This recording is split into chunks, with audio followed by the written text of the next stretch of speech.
Hello everybody, welcome to On the Edge with Enza. Today I'm going to talk about the picture of the US economy, about strong job growth, about government spending and the potential for an economic slowdown. The US economy added 303,000 jobs in March this year, that is surpassing the estimates of 214,000 jobs projected. So this indicates a very strong labor market. Federal Reserve chairs are in no need to cut interest rates immediately due to very robust economy's performance. So job numbers may be revised down later, but the trend of job growth remains quite positive. So a significant portion of the new jobs are in the government sector, raising concerns about the impact on deficit as well reliance on tax money. Many new jobs are part-time positions filled by foreign-born workers and government hirees. The bond swaps market had adjusted the expectation of rate cuts from June to September this year, so this suggests higher for longer interest rates. Average hourly earnings growth slowed to 4.1% year over year in March, and this is the lowest since mid 2021. Theories for the labor market's expansion without wage inflation include increased immigration and higher workforce participation, which stands at 62.7% in the US. Federal Reserve officials expressed the need for caution before cutting interest rates, citing a strong labor market as well the current state of inflation. Higher interest rates mean higher bond yields, but also increase the US government expenses and potentially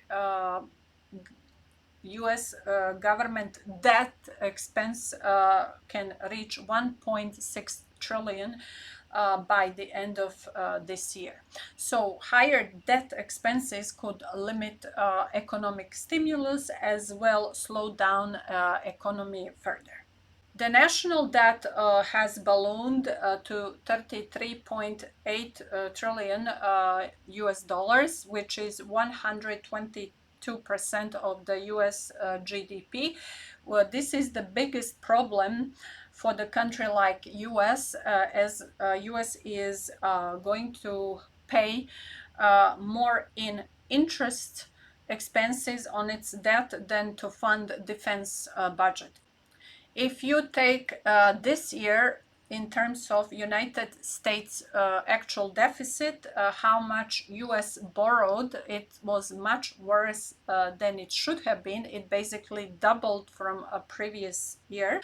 Low interest rates stimulate the economy by making borrowing cheaper, while high rates have the opposite effect, and they are aiming to cool inflation. The US Federal Reserve cut rates to near zero in March 2020 to boost the pandemic hit economy, followed by rate hikes in 2022, leading to bear market in US stocks. Higher interest rates increase returns from low risk investments like government bonds, making high risk investments like stocks less attractive.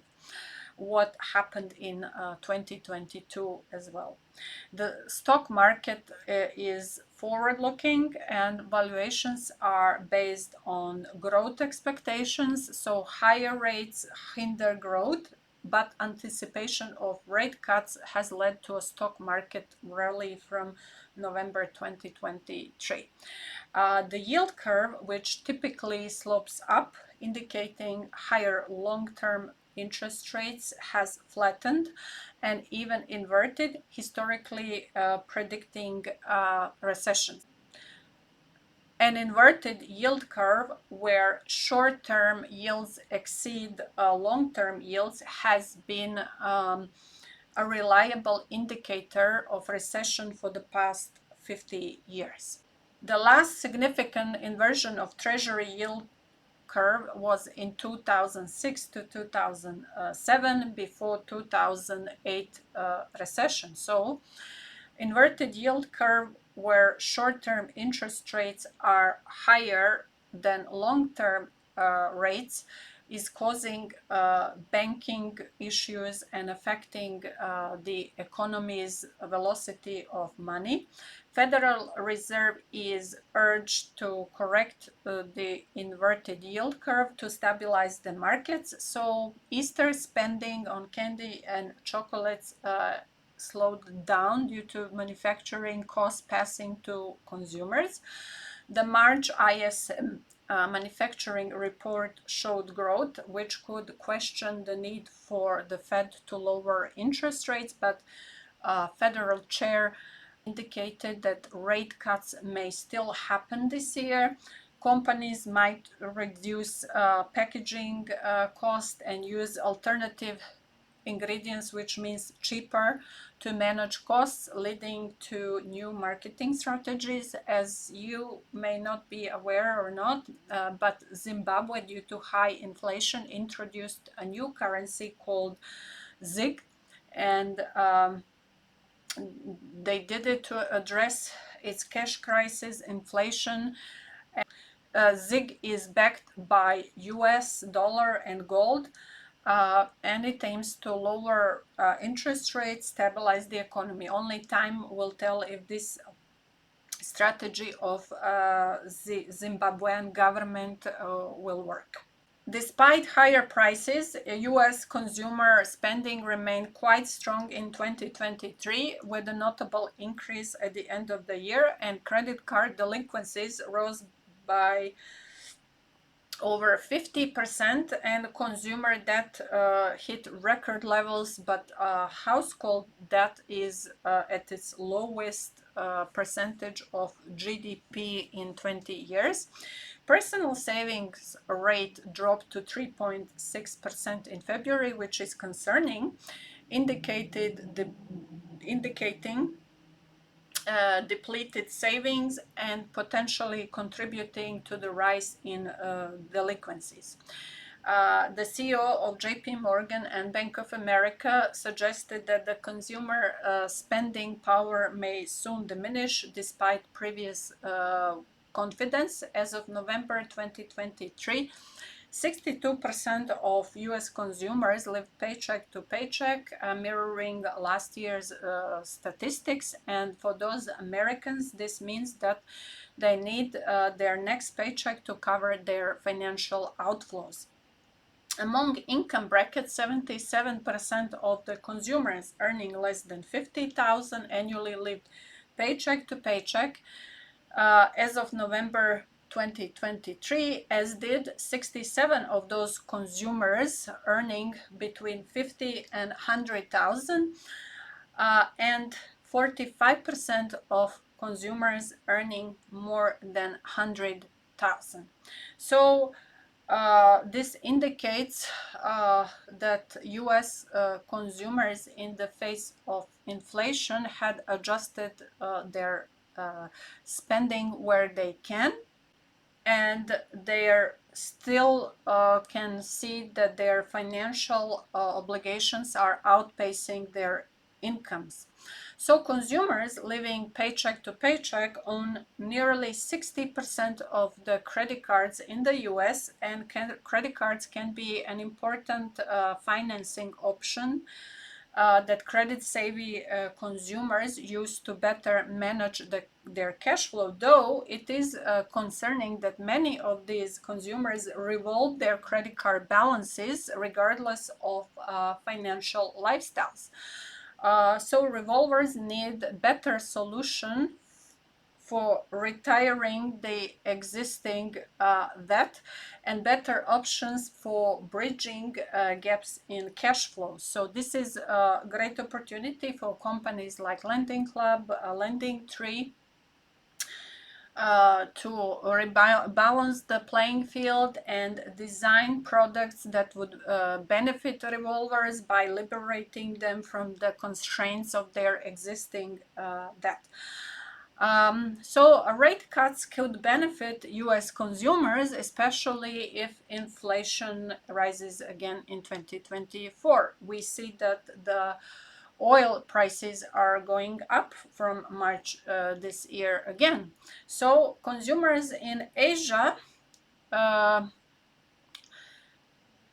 their spending varies. So with China's confidence tied to real estate showed stabilization after Evergrande bankruptcy. Japan and India saw strong consumer growth and spending in 23, but Japan experienced a recent slowdown. And South Korea's consumer spending dramatically slowed down, leading to an early rate cuts with subsequent improvements in confidence and credit growth. When it comes to Eurozone, the inflation unexpectedly fell from 2.6 to 2.4, prompting thoughts of cutting interest rates maybe in June this year. US manufacturing activity rebounded more than expected with increases in employment prices, new orders, and the PMI index.